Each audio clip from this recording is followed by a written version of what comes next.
غریب کا سال بھر کا روزہ مل کر افطار کروائے، تقسیم رحمت رمضان راشن پروگرام۔ بسم اللہ الرحمن الرحیم۔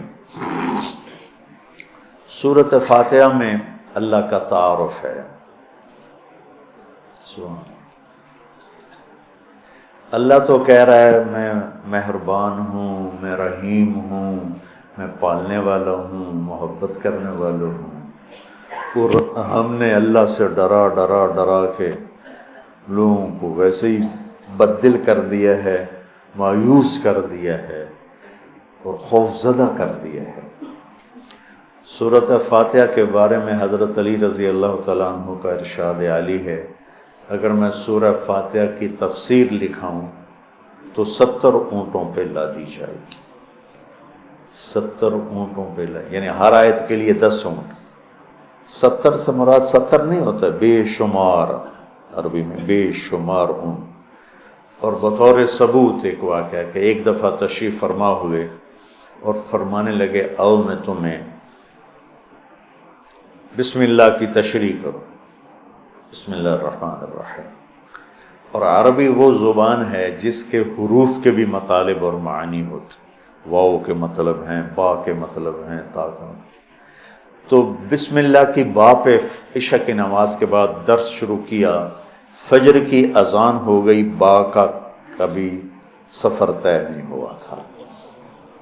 تو میں کیا کروں گا، جب میں کیا کر سکتا ہوں، ادنا سا طالب العلم۔ لیکن اس میں ایک چیز تو میرے اللہ کا تعارف ہے۔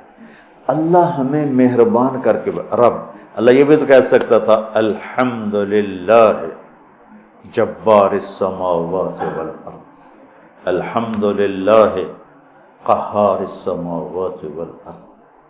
سب تعریفیں اللہ کی جو سارے جہان پر جبار ہے، قہار ہے، غالب ہے، بادشاہ ہے، رب۔ اسماء حسنہ جو آئے ہوئے نا 99، 33 نام اس رب کے، اس لیے رب کا نام اسماء حسنہ میں نہیں ہے، رب آپ دیکھیں نہیں، لیکن المنتقم کو چھوڑ کر، المنتقم کو چھوڑ کر باقی ہر میرے رب کی صفت میں رب کا مطلب پایا جا رہا، اس لیے اس کو اللہ نے اس میں، میرے نبی نے اس میں ذکر ہی نہیں کیا ہے کہ اتنا ہیوی ویٹ لفظ ہے۔ اس کو اللہ تعالیٰ نے اپنے تعارف کے لیے پسند کیا کہ مجھ سے ڈرو نہیں، میں تو تم سے پیار کرتا ہوں۔ وہ پیار جو ماں اپنے بچے سے کرتی ہے وہ تو بہت تھوڑا ہے، میرے پیار کی کوئی انتہا ہی کوئی نہیں ہے۔ ماں کا پیار تو مختصر سا ہوتا ہے، اور میرا تم سے پیار لامحدود ہے۔ پہلا تعارف یہ ہے کہ وہ بہت مہربان، پالنے والے کے ساتھ ہے کہ حاکم ہے، بادشاہ ہے، رب بادشاہ کو کہتے۔ انہ ربی احسن مثوائی، یوسف علیہ السلام، انہوں نے عزیز مصر کو کہا انہ ربی، وہ میرا بادشاہ ہے، اور اس نے مجھے یہاں بہت اچھا رکھا ہے، میں خیانت نہیں کر سکتا۔ بادشاہ، مہربان، رحیم، پالنے والا۔ اور قرآن کو ختم کیا کل اعوذ برب الناس، رب سے شروع کر کے رب پہ جا کے ختم کیا۔ آخر میں پھر یقین دلایا کہ میں تم سے بہت پیار کرتا ہوں، جو کچھ کہوں گا تمہاری محبت میں کہوں گا۔ اب گھروں میں نہیں دیکھتے، ماں کہتی بیٹا ناشتہ کرو، چھوٹے بچے میں نے نہیں کرنا، وہ بٹھا کے اس کے منہ میں زبردستی ڈال رہی ہوتی، وہ کہتے ہیں کیا مصیبت ہے میرے لیے، وہ اس کو کھلا رہی۔ تو میرا رب جب ماؤں سے زیادہ پیار کرنے والا ہے تو وہ کہہ رہا میں اس میں جو کچھ کہوں گا نا وہ تمہاری محبت اور شفقت میں کہوں گا، اور جس چیز سے روکوں گا نا تمہاری محبت اور شفقت میں روکوں گا۔ جیسے بچے رو رو کے ہلکان ہو جاتے ہیں، بچپن کیا کوئی میری ضد تھی، میری وہ پوری نہیں ہو رہی تھی، میں رو رو رو رو کو میری 5-6 سالوں میں برا حال ہو گیا، کوئی بھی نہیں میری سن۔ اخیر میں کیا دیکھو تم نے مجھے کیا بات چلے، میں کہ ہن میں رو رو کے تھک گیا، ہن تو میری گل منو۔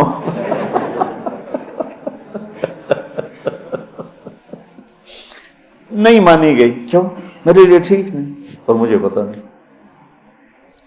تو اس مقدس کتاب میں جب اللہ کہتا ہے یہ نہیں کرنا تو اس میں ہلاکت ہے، یہ کرنا ہے تو اس میں ہمارا نفع ہے۔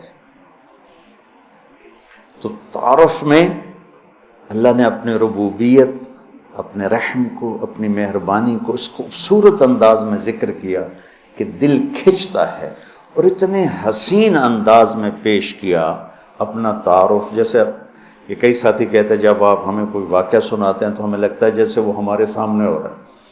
وہ میں نے ایک دفعہ یہاں چنگیز خان کی تاریخ بتائی تو مولانا عدنان صاحب کے آئے ہوئے تھے چچا زاد، تو وہ بڑے جولی سے ہیں۔ وہ بعد میں کہنے لگے جب مولانا صاحب چنگیز خان کو بیان کر رہے تھے تو میں ڈر گیا، مجھے لگا جی میں پیچھوں بیٹھا چنگیز خان۔ تو میرا رب بھی جب کوئی بیان کرتا نا تو لگتا ہے سامنے آ گیا، سامنے آ گیا۔ تو اللہ نے اپنا اس خوبصورت انداز میں تعارف کرایا کہ لگا جیسے اللہ سامنے آ گیا ہے تو وہ کہتا ہے میں تیری ہی بندگی کرتا، جیسے وہ سامنے آ گیا۔ ایا کا ایا ہو نہیں، ہم اس کی بندگی کرتے ہیں جس کی یہ تعریف ہے، ایا کا۔ تو نے اس طرح مجھے اپنا آپ پہچان کروایا ہے کہ مجھے لگتا ہے تو میرے سامنے ہے۔ کبھی اے حقیقت منتظر نظرا لباس مجاز میں، کہ ہزاروں سجدے تڑپ رہے ہیں میری جبین نیاز میں۔ آئے آئے۔ تو مالک یوم الدین تک یوں لگتا ہے جیسے اللہ سامنے آ گیا، کہتا ہے ایاک، جب تیرے جیسا شہنشاہ ہو تو میں کسی اور کی بندگی کیسے کر سکتا ہوں؟ جب تیرے جیسا شہنشاہ ہو تو میں تیرے سوا مدد کے لیے اور کس کو پکار سکتا ہوں؟ مدد صرف اللہ سے مانگی جاتی اور کسی سے نہیں۔ ایک آپس میں ایک دوسرے کی مدد کرنا، مدد مانگنا، لیکن ایک ہی ذات ہے جس کے سامنے جھولی پھیلائی جاتی ہے، وہ اللہ ہے۔ ایک ہی ذات ہے جس کو پکارا جاتا ہے، اللہ ہے۔ ایاک نستعین، تیری تجھ سے مانگوں گا اور کس سے مانگوں گا؟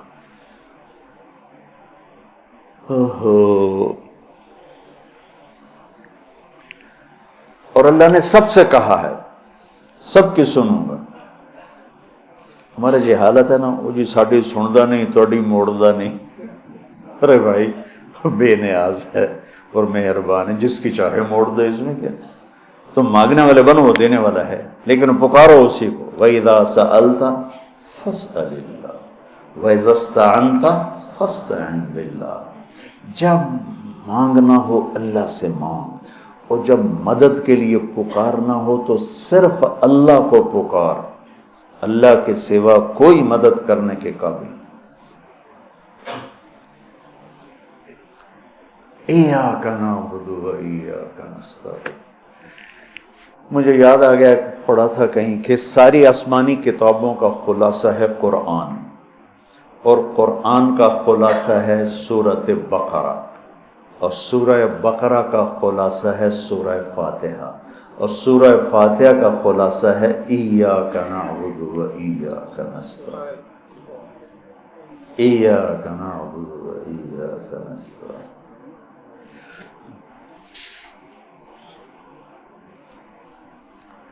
آگے ایک عجب دعا ہے، اہدنا الصراط المستقیم، یا اللہ میں سیدھا راستہ دکھا۔ جتنے انسان کے علاوہ مخلوق ہے وہ ماں کے پیٹ سے صحیح زندگی گزارنا سیکھ کے آتے، اللہ کی طرف سے ان کے اندر یہ چیز ڈلی ہوتی، ان کو پیدا ہوتے ہی پتہ ہوتا ہے یہ کھانا ہے یہ نہیں کھانا، ادھر چلنا ہے ادھر نہیں چلنا، یہ دشمن ہے یہ دوست۔ آج پہلے دن چوہا اپنی بل سے نکلا، اپنی کھڈ سے نکلا، سامنے بلی دیکھی، بھاگ کے واپس آیا۔ اس کو اماں نے تو نہیں بتایا تھا کہ بلی تینوں کھا جائے۔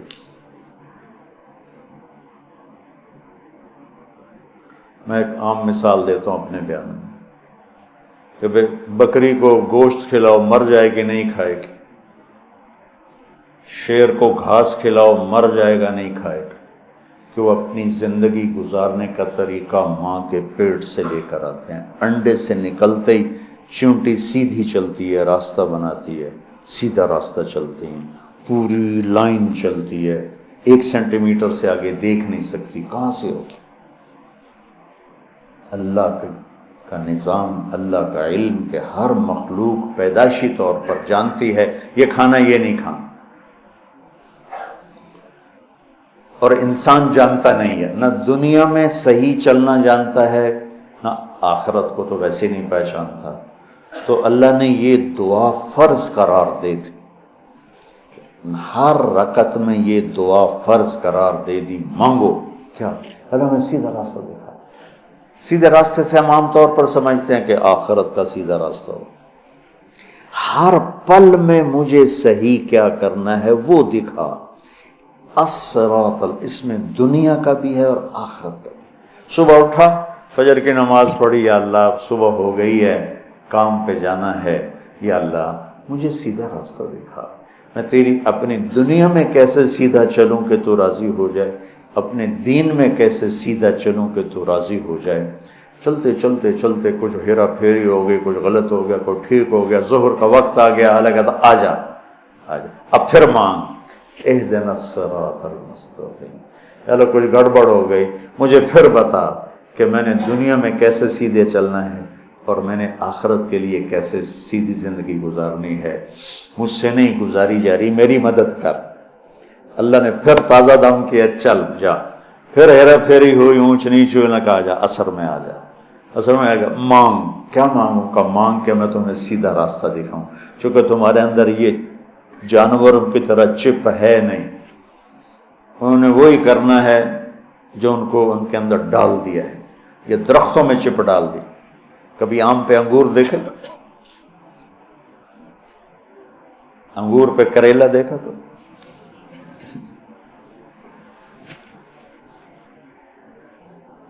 کبھی شیشم پہ پھل دیکھا؟ اندر میں ڈال دیا گیا ہے، تجھے پھل دینا ہے، کون سا دینا ہے، کس موسم میں دینا ہے، کس رنگ میں دینا ہے، کس ذائقے میں دینا ہے، کس خوشبو میں دینا ہے، کس تاثیر میں دینا ہے۔ تو ہمیں اس میں اللہ تعالیٰ نے دونوں تاریں ڈال دی ہیں، اچھائی برائی، تو لگا آؤ پھر مانگو، عصر میں پھر مانگو، پھر جائے کو اونچ نیچ ہو جانے کا، آجا مغرب میں پھر مانگ، وہ کتنا مہربان ہے، آجا مانگ یا اللہ، پھر گڑبڑ ہو گئی، پھر دکھا راستہ، پھر کہا چلو عشاء ہوگی آجا۔ اب حالانکہ اب تو نے سو جانا ہے، لیکن سو رات میں کتنی برائیاں ہوتی ہیں، سب سے زیادہ برائیاں تو رات کو ہوتی ہیں، تو آجا پھر مانگ کہ میں تیری رات صحیح گزروا دوں، تیرا ہر پل صحیح گزروا دوں، اور پھر آخرت کا راستہ بھی تجھے صحیح دکھا دوں۔ یہ اہدنا الصراط المستقیم، ہر پل میں سیدھے راستے کو مانگنا ہے، ہر پل میں سیدھے راستے کو مانگنا ہے۔ اور صراط چوڑے راستے کو کہتے، مستقیم سیدھے راستے کو کہتے۔ یہ ہمارا موٹر وے بن گیا ہے ہمارے گھر تک، تو اب ہم نے وہ پینسرے جاؤ، گوجرے جاؤ، ٹوبے جاؤ، رجانے جاؤ، پیر محل جاؤ، سندیلیاں لے جاؤ، عبدالحکیم جاؤ، دھکے کھاندے کھاندے گھر جاؤ۔ وہ چھوڑ کے ہم 1.5 گھنٹے میں یہاں سے، پہلے 3.5 گھنٹے لگتے تھے، ہم 1.25 گھنٹے 1.5 گھنٹے میں گھر پہنچ جاتے ہیں۔ یہ صراط اور غیر صراط کا فرق ہے کہ آدمی جب راستے کا چناؤ کرتا ہے تو کہتا ہے میں راستہ سیدھا، راستہ کھلا بھی ہو چوڑا بھی ہو، کھلا بھی ہو چوڑا بھی ہو، تو اللہ کہتا ہے میں قربان جاؤں، اور اللہ ہمیں کیا کہ او میرا بندہ اے مانگ، میں تینوں موٹر وے تے چڑھاؤں،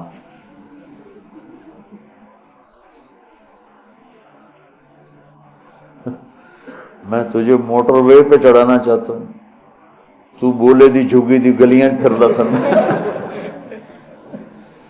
نام ہے نا بولے دی جھگی، تو اس کی سڑکیں بھی ایسے ہی ہوں گی. اور صراط تلوار کو بھی کہتے ہیں، تلوار کا جو ایک ہوتا ہے نا ایک طرف، اس کو بھی صراط کہتے ہیں، تو وہ صاف شفاف ہوتا ہے، کوئی کھڈا بڈا نہیں ہوتا. تو اللہ تعالیٰ ہم سے کہہ رہا ہے ایسا راستہ مانگ جو صاف شفاف، اور جیسے صراط تلوار جیسے چیز کو کاٹتی ہے تیزی کے ساتھ، ایسے ہی اللہ تعالیٰ کہہ رہا ہے کہ وہ راستہ مانگ جو میں تیزی کے ساتھ تو اپنے گھر پہنچ جائے، جیسے ہم تیزی کے ساتھ اب گھر پہنچ جاتے. اور مستقیم، ٹیڑھا میڑا نہ ہو، سیدھا ہو، سرسبز ہو، سرسبز ہو، دیکھنے کو میں اچھا لگے. تو انعمت علیہم صراط الذین انعمت علیہم. ناعمہ اس بوٹی کو کہتے ہیں جس پر کبھی خزاں نہ آئے، وہ پودا جس پر ہمیشہ ہریالی رہے، وہ ناعمہ ہے. وجوہ یومئذ، کبھی ان پہ کوئی خزاں نہیں آئے گی. تو اللہ کہہ رہا ہے صرف روڈ نہ مانگ، سرسبز بھی مانگ، کہیں چائے پیو، کتے کافی پیو، کتے بہ کے گپا مارو. وہ کوئٹے والا راستہ نہ مانگ، کالے پہاڑ سارے راہ ویک ویک کے بندہ برباد ہو جائے. کہ ایسا راستہ مانگ جس میں سبزہ ہو، ہریالی ہو، باغ باغیچے ہوں، گل و گلزار ہو، اور تجھے پتہ بھی نہ چلے، اور تیرا راستہ طے ہوتے ہوتے ہوتے تو مجھ تک آ جائے. پھر ساتھ دوسری دعا بھی منگوائی کہ ایسا راستہ جہاں پیٹرول نہ ملے، ایسا راستہ جہاں کھڈے ہوں، ایسا راستہ جہاں ڈاکو پڑ جائیں، ایسا راستہ جہاں لائٹیں بند ہو جائیں، ایسا راستہ جہاں کھائیاں ہوں. کوئی جائے گا ادھر؟ ایک دفعہ ہم جا رہے تھے رحیم یار خان جا رہے تھے، اور جا رہے تھے راجن پور سے. راجن پور سے آگے خواجہ غلام فرید رحمۃ اللہ علیہ کا جو ہے شہر، کیا مٹھن کوٹ مٹھن. تو وہ ہم نکلے گپوں میں، ہماری ذمہ دار جماعت، ہمیں یاد ہی نہ رہا بھائی ذرا وہ بھی دیکھ لیں کہ تیل بھی ہے کہ نہیں. تو وہ راستہ سنسان، ایک دم گاڑی نے جھٹکے کھانے شروع کیے. تو میں کہ کیوں ہے؟ تیل مک گیا. مر گئے وہی تو تیل، پیٹرول پمپ ہی کوئی نہیں، ایک ہی بڑھنا ہے. کوٹ میں ٹن تائیں دھکا لا بھی ہے، لیکن اس شہنشاہ کی مدد ساتھ ہوتی ہے اللہ کے راستے میں. ہماری گاڑی اپنے دھکے میں چلتے چلتے دیکھا تو آگے پیٹرول پمپ، اس پہ چڑھ گئی تو ہم نے اللہ کا شکر ادا کیا. تو ایسے راستوں پہ کون جانا مانگتا ہے؟ تو غیر المغضوب علیہم ولا الضالین، یا اللہ وہ راستہ نہ ہو جس پہ نہ پیٹرول ملے، نہ روٹی ملے، نہ پانی ملے، نہ چائے ملے، نہ نسوار ملے. تو